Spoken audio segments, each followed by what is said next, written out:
Mga everyday na gawain ko bilang isang nanay, asawa at content creator.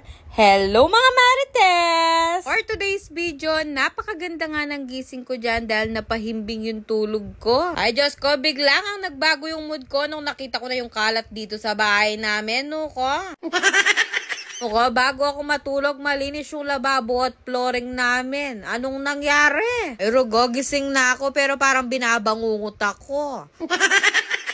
Ay Diyos ko, mapapakamot ka na lang talaga sa ulo at mapapatanong ka na lang sa sarili mong, may pa kanyan, no ko.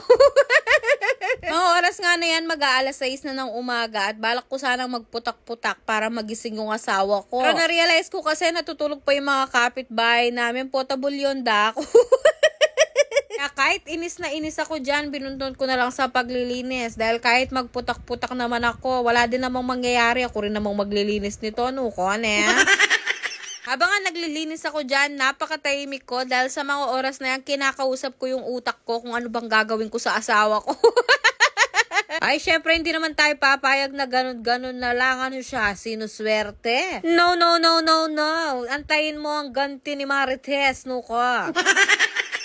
Nakapaglinis at nakapaglampaso na nga ako lahat-lahat. Ay, Diyos ko, ang mahal na prinsipe, tulog pa. Pagkatapos ko nga naglinis dyan, chinek ko yung cellphone ko at nakita ko nga yung chat ng asawa ko. Meron daw siyang biniling hamburger sa akin at kainin ko daw para sa almusal. Ay, magaling kang bata ka. May pangsuhol ka pang hamburger, ne?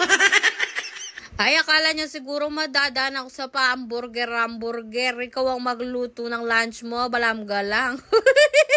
Paggising niya nga, siya talaga yung pinagluto ko ng lunch niya para naman ma-realize niya kung gaano kahirap maging nanay. At hindi lang yun ang ginawa ko. Pinahugas ko rin sa kanya yung mga platong iniwan niya kagabi. Ano siya? Sinuswerte.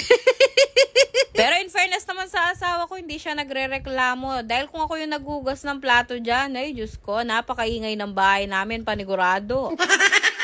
Napakalakas nga ng ulan dyan at ang Disney Princess. Tingnan nyo naman, pakapi-kapi lang while listening music. Ay, ang ganda mo today, girl. Ay, grabe, ang sarap pala sa pakiramdam ng ganito yung paupo-upo at paigay-ga ka lang habang nagsiselfo. Bongga ka ngayon, Marites. Donya. Habang nga nagluluto yung asawa ko dyan, tinawag niya ako at pinapatikim niya nga itong linuluto niyang tinola. Kung hindi nyo pala natatanong, specialty ng asawa ko ang tinola at talaga namang napakasarap. Feel na feel ko talaga ang pagiging donya dahil siya pa yung nagsandok ng pagkain namin. Sabi ko nga sa kanya, umupo na siya, baka subuhan niya pa ako. Ay, lago mo, medyo. Tamang-tama nga yung linuto niyang tinola dahil maulan yung panahon ngayon at napakasarap pumigop ng mainit na sabaw. Bago po ang lahat, kain po tayo mga Marites. Ikaw niyang kanina ka pa nanonood, hindi mo man ako pinapalo. Follow mo naman ako. I-share mo na rin tong video ko. Salamat, love you, mua, chup chup.